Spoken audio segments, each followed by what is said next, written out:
It is Friday, and we are working for Crusoe.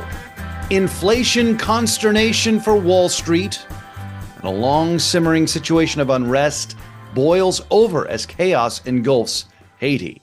Friday, March 15th, 2024, in Los Angeles. He is Sam Park, and I am also in Los Angeles. John Ramey with you, unexpectedly back in Los Angeles. You know, Sam, the college basketball season in March is an example of a volatile marketplace. It's madness, from what I'm getting to understand. To coin a phrase, yeah. And in fact, the team I cover. That's what I hear. I don't actually know. It's good. It's good fun. But the team I cover, the University of Nevada Wolfpack, was upset in the quarterfinal round yesterday. So today turned into a travel day, perhaps somewhat unexpectedly. Oh, then I'm upset too. Yeah. Well, don't worry. Come Selection Sunday, Sam, the Wolfpack will be part of the field of 68 in the national tournament. Oh, thanks. That makes me feel so next week we could be in Omaha or Brooklyn or Charlotte or Memphis or any number of other places. Oh, dear. Enough about college basketball. Quite.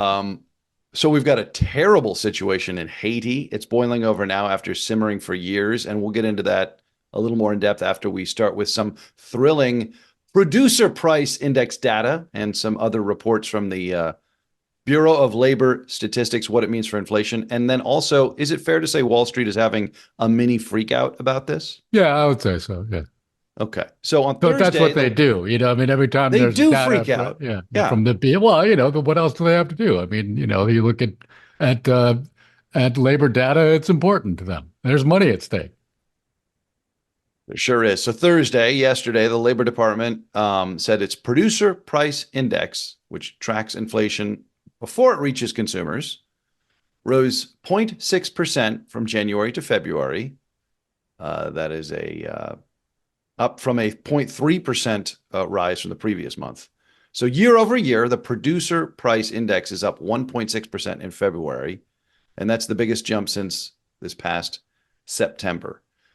Now, this could present a challenge for the Fed, hypothetically, and every financial reporter and every financial report says this, because, of course, the Fed meets next week, and they have not promised, but kind of scheduled 3 rate cuts this year and 4 next year. So they want to cut rates 3 times in calendar 2024.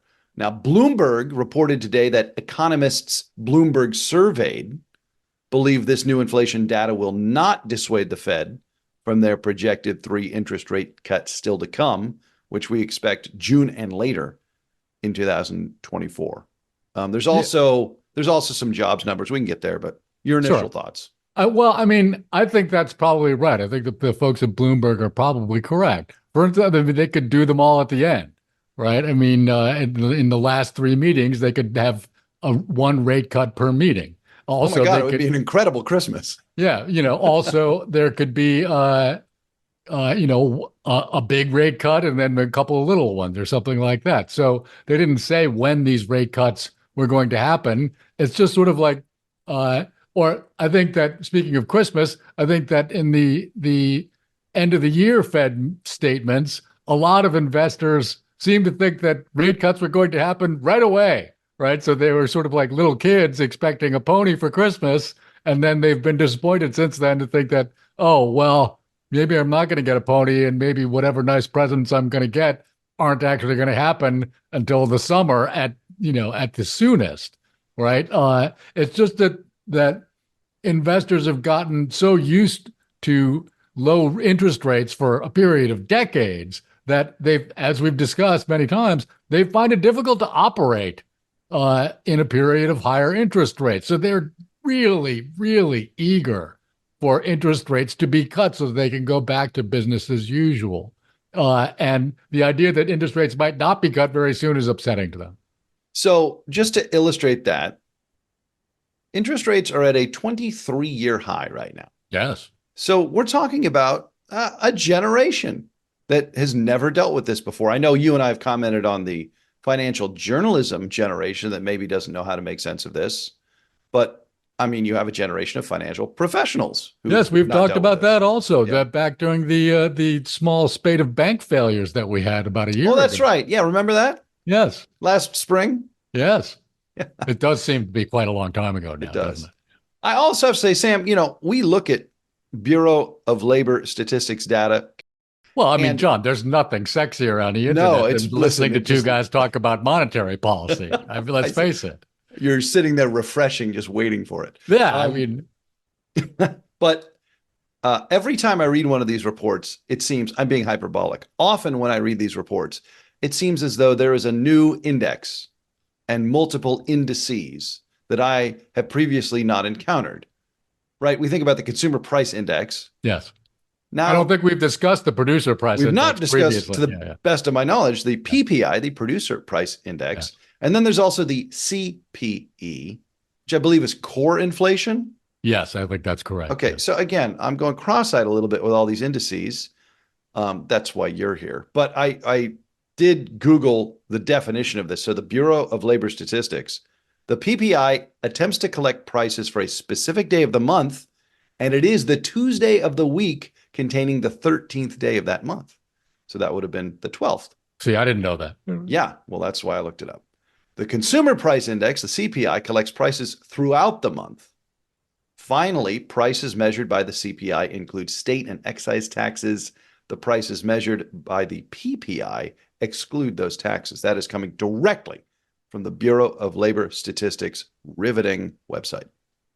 That's interesting information to know. And it's I needed especially, context, Sam, because you can well, see all these acronyms and you just get a little confused. absolutely. But that tells you that the CPI, that is the consumer price index, is much more granular in detail, right? Right. And so, and that's because producers, in some instances, will hesitate before feeding their price increases through to consumers because they're wary of losing potential market share to their competitors who will hold off on raising the retail prices of their products. I guess that's interesting. The producers have a decision to make, I guess, just like the consumers, but it's they have to try to hold the room a little bit. That's right. And so there's a choice that we might oversimplify by defining as what is more important to any particular producer. Is it market share or profit margin, right? And again, the different producers might make different decisions with faced with that choice, right? And so again, if they're worried that raising prices for consumers will help their competitors, they might hold off on doing it. But again, it depends on any number of variables for each particular producer of goods. Jobs report also coming down, and 209,000 jobless claims for the week of March the 9th. That falls 1,000 jobs to a seasonally adjusted 209,000. The initial forecast had been for 218,000 claims, so a little bit under anticipation. Also, retail sales rose by 0.6% in February. That was below expectations. And December retail numbers, which we recall were good, were revised downwards a bit. That's so right. the economy's cooling a little bit. Although I did read, according to Reuters, Sam, sales at sporting goods, hobby, musical instrument, and bookstores unchanged. So the important things are still flying off the shelves. Well, no, just because they're unchanged doesn't mean they're flying off the shelves. I Well, mean, at least they're not tanking. right. People still want running shoes, guns, and guitars. That's great. Sure. And books. Okay, the stock market just had its second bad week in a row, and we touched on it earlier when we mentioned Bloomberg's, polling economists about the Fed and their rate cuts. But like the S&P 500 was down, the stock market was down. I'm just thinking about things people have, their retirement tied up into. Um, it's nothing, right? It's a hiccup. Well, I wouldn't say nothing. It is a hiccup. I mean, it's not. It's rather inconsequential, right? Because up until the past couple of weeks, stock markets have been doing extraordinarily well.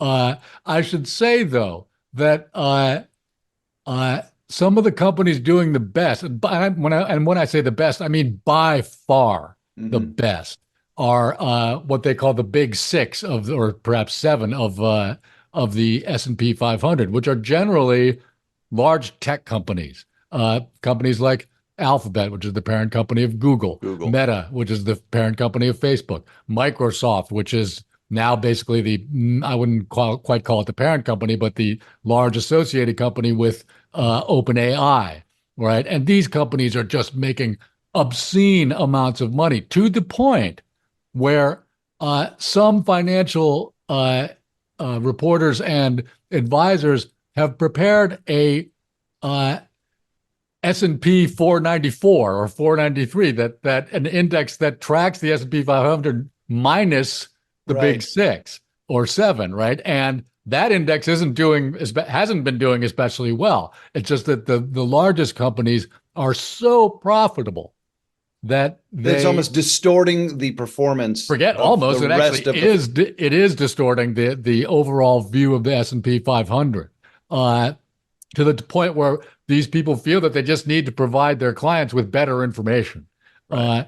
Also, this feeds into a discussion we've had previously about greedflation, right? Sure. Where people keep saying, "Oh, inflation is just record corporate profits." That's not actually true, as we've pointed out. It's part before. of it, but it's not the whole story. Sure. There is that is going on, but again, the S&P 500 is the broader stock index that people track. That is, it covers a large portion of the economy, and so to the extent that high valuations in the S&P 500 are based on high corporate profits, which they are, that reading is distorted by the enormous profitability of these large companies. And John, I use Facebook every day.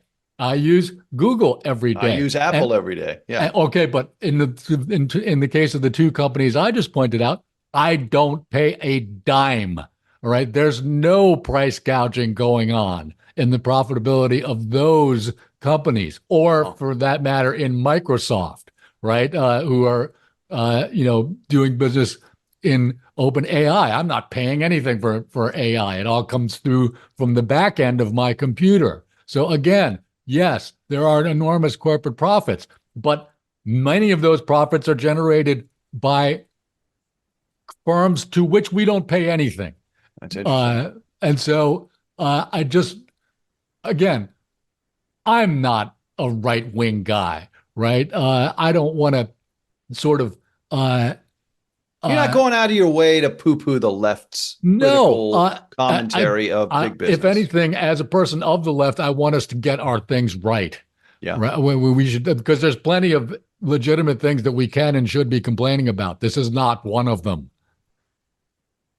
There was also an article or a series of articles about U.S. automakers saying that the electric vehicle market is cooling considerably. Yes. And Tesla stock has been going down. Some say will continue to go down, and that might be dragging down, I suppose, the S&P a bit. But we're not stock guys. This is not a stock. Certainly not. I mean, we touched on this last week, actually. One of the reasons that China has the largest electric vehicle market is because they've got 4 million charging stations, right? I mean, and we don't. In fact, the plan is to get to 500,000, as we talked about. Yes, and in the next 4 years, right? But if you watch interviews with, prospective electric vehicle purchasers here in the United States, range anxiety is the first thing they talk about, right? They're worried about being able to find a charging station, and with good reason. There just aren't enough of them. So if we really, electric vehicle sales took off for a little while last year, but then they tapered off because people who were looking at it were just a little shy about not being able to find a station. We've just got to build more stations by whatever means that happens.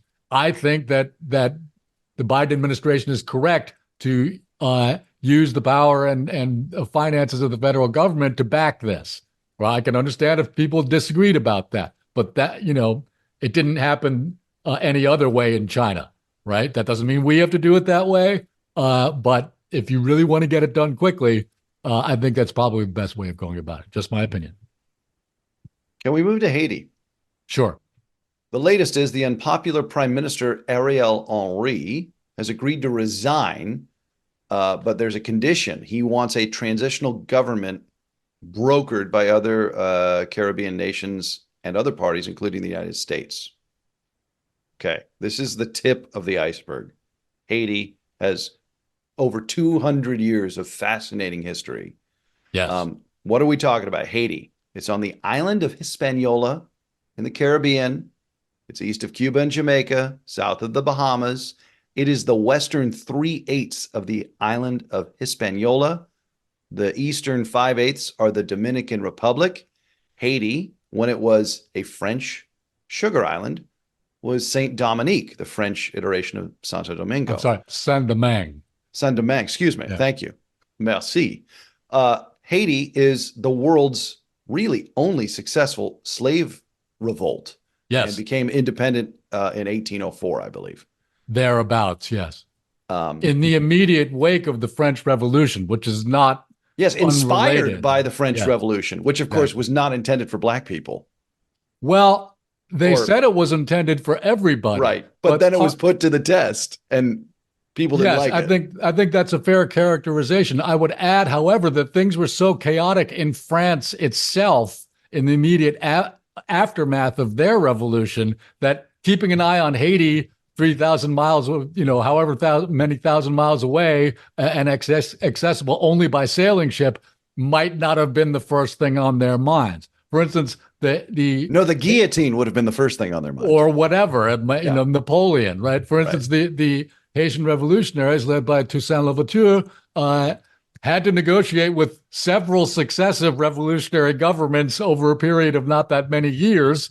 And again, all by letters sent by ship, right? Or by, diplomats sent across the ocean. So it was a very challenging period for both parties, although, certainly in the end, much more so for the Haitians. So if you want to go deep on the history, it's fascinating. But just to bring us back into the 21st century, this prime minister... just to pause for a second, anybody who would like a good account of the struggle for Haitian independence 200 years ago and more, actually, I would recommend a very, very good book called Black Jacobins. And the author's name is C.L.R. James. Now, I haven't read it in many years, but I remember it as being excellent. So I just recommend that off the top of my head.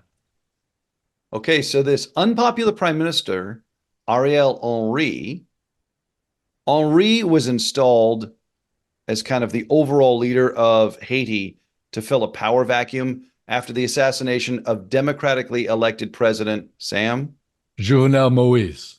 President Moïse in 2021. Now, Henry had been serving as the prime minister under Moïse, but he was kind of made the de facto ruler with the support of several nations, including the U.S. Now, Henry has agreed to quit due to pressure from street gangs who have effectively taken over the capital city to the point where Henry's plane couldn't land in Port-au-Prince because he was trying to get home after attempting to broker a deal with Kenya to get Kenyan soldiers to help be a peacekeeping force against the street gangs that have totally taken over the docks and now the airport and are, according to Philippe Branchat, the United Nations International Organization for Migration head in Haiti, he says the capital is, quote, under siege and surrounded by various armed groups. These are paramilitary militias, street gangs. There's a leader of a street gang called Barbecue. Yes, Jimmy Cherizier. Yeah, that's right. And he's apparently very powerful. And he has made public statements where he said that Ariel Henry has to resign. And so now the plight of the Haitian people in this situation is dire. And that's the most important thing happening here. But if you're Ariel Henry, what does it feel like to sit there and say, okay, I've been the head of this government for a few years now, but now I have to resign because some guy who wants to be called Barbecue says so? I mean, that's got to hurt. But he's stuck in Puerto Rico because his plane right. couldn't land. His plane could not land at the airport in Port-au-Prince. Henry brought this on himself. Upon the assassination of Jovenel Moïse, as you say, he was made the sort of caretaker head of state. And he promised to hold elections, but has failed to do so over the past 3 years. Yes, promised and delayed. Yes. Now, if he'd held those elections, I'm not saying that would have fixed all of Haiti's problems, because these have been going on for many, many years. Gang violence has been a huge problem. They've had natural disasters, which have been, horrible for them. Sam, I'll tell you what an election would have solved. There are no current government officials, not a one in Haiti, that have been elected. And that has been the case since February of last year. That's right. And so we're talking about a total failure of the democratic machinery. that's right. And when people say, it's a civil war, or something like that, it's in Port-au-Prince anyway. It's pretty much out and out anarchy. I think it would be charitable to call it a civil war. For instance, in Sudan, that's a civil war. Okay, there's two armed factions that are duking it out with each other for power. In Haiti, nobody really knows, right? Okay, you got Barbecue, but he's the head of one of many different gangs. And he's leveraging whatever power he seems to have to try and secure a better position for himself at the end of this process. But I don't think anybody thinks that'll be the end of it, because he has rivals who would love to take him out. And that's not going to stop just because he ends up having some post in some, sort of scotch taped together provisional government. And so the chances of a good outcome here are very remote. It does, in that sense, I would say it does sort of resemble the situation in Sudan, right? Where nobody has any really good idea of what to do. And for instance, there's a sort of 7-member presidential council that's supposed to take the place of Ariel Henry, but they're having a lot of trouble signing people up to serve on that council. And so Henry has said he will resign once the council's in place, but nobody knows when that's going to be. So he's actually still in office. He's stuck in Puerto Rico. That's right. But he's technically still in office. And as you say, he was returning from Kenya, where he secured an agreement from the Kenyan President William Ruto for 1,000 soldiers to help keep the peace in Haiti. But since Henry has been unable to return to Port-au-Prince, Kenya has said, well, okay, we're not going to do that. Yeah, we don't need to have D-Day to try to get our peacekeeping force in. Not just that, but we've got an agreement with the Haitian government, but now we don't know who that is. Right. And in any case, we said first that we were going to provide 1,000 soldiers. Now we're thinking more like 400. And so there's, nobody wants to jump first, and everybody's kind of bailing at the same time, which you could understand, but it's not helping anybody. 11.4 million people live in Haiti. Since its independence, how's this for a stat, Sam? Haiti has suffered 32 coups. Now we're talking about over 200 years, but still. And that's factoring in the decades of dictatorship under the Duvalier family, right? So that's got I think that must have been 40 years or thereabouts. I'm not exactly sure of the number. So, on average, they've got government overthrows happening all the time. And yes, a lot of that does stem from their incredibly shabby treatment at the hands of what we would now call the international community in the immediate aftermath of their revolution, where, as you said, it was a successful slave revolt. And the powerful nations at the time weren't exactly thrilled about that. Is it too easy to just kind of lump this in with other former French colonial possessions? I think it is, actually. Okay. If only because, like we've been talking about the Sahel region in Africa. And sure. Only because I think it's too easy, if only because it's so anomalous. As you say, it is the only country that was founded as a successful slave revolt. And so it's different in that sense from, for instance, Algeria, which was governed as part of France until it became independent in the early 1960s. Not a colony. No, not a colony. It was actually a French department. And so, and there seemed to have been this sort of, and again, Haiti's been independent for more than 200 years, whereas places like Algeria and Vietnam are only very recently independent, and as are some of the former French colonies in Africa, which we've talked about. And so I think that it is very difficult to lump this in with anything else. Some of the same principles certainly apply, right? Where France just sort of seems that they deserve to have these colonies. That is, they seem to think so.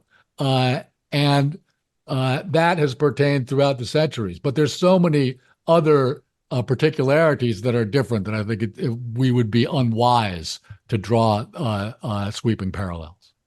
NBC News had a good explainer about this crisis. And one thing they pointed out was that Haiti is not fully recovered from the earthquake in 2010. And this was horrific. It killed 220,000 people. I mean, Yes, Sam, we're from California. You've lived in California for 20 years. I'm from here. Like an earthquake killing 250,000 people is unthinkable, right? And that same earthquake left 1.5 million people homeless. So there have been more earthquakes, there have been hurricanes and floods. It's the Caribbean, right? There's dynamic weather. So the Haiti has not really gotten back on its feet. And even when it's on its feet, to use the metaphor, it's one of the poorest countries annually in the world. that's right. And so they've never been an especially stable country to begin with. And people have never been able to come up with a good solution for what to do about it. But one thing that we know is going to happen is that the plight of Haiti is only going to feed into the immigration problem that we have in this country. There are people trying to leave Haiti every second of every day right now. Border Patrol in the Dominican Republic, they are very busy. They're catching people all the time and turning them away. But some of those people are going to, get on boats and or whatever else they can do, and some of them will make it to the shores of the United States. Maybe not through the Mexican border, perhaps in Florida or some other place. There's a large Haitian community in Florida, for example, and I think a lot of people might try to seek shelter with their kin there. But it's going to be a problematic situation for some time to come, and there will be spillover effects. There's no question about it. What if you were going to write a letter to your congressman, not you, Sam Park, but somebody listening, or maybe you even, like, what's the role the United States government should be playing here? It is in our hemisphere. Well, I mean, Secretary of State Blinken has been having meetings about this all week. Not like he doesn't have other things to do, but he understands that this is an important thing to get done. He's been helping oversee the meetings in Puerto Rico, trying to stand up the, new governing council or whatever it ends up being. I mean, it's 100% of the United States interests to not have destabilized countries in the Caribbean. Yes, but it's not like it's the only one, right? I mean, there are Central American countries that are very unstable. And so they've got to try and just not have this absolutely collapse, but it's very close to that right now. Like I say, Port-au-Prince right now, anarchy. And I mean, this is bad even by Haitian standards, which have been bad for a very long time. So in terms of particularly what to do, just do the best you can, right? Try and get that governing council set. People need to be on it. I don't know who you can lean on to get that to happen, but do your leaning right now. And I'm sure Blinken knows that. I heard reporting from the intelligence podcast published by The Economist that there are many who believe that if you get a professional group of soldiers from Kenya or whomever or wherever, that a lot of these street gangs, it's teenagers with machine guns. That's So right. with a professional force there, you might get a quick kind of dissolving of the armed resistance. So, maybe that's something to be optimistic about. I think that's certainly possible. One problem, though, is that just as in other parts of the Western Hemisphere, a lot of the guns that these gangs have Oh boy. come from us.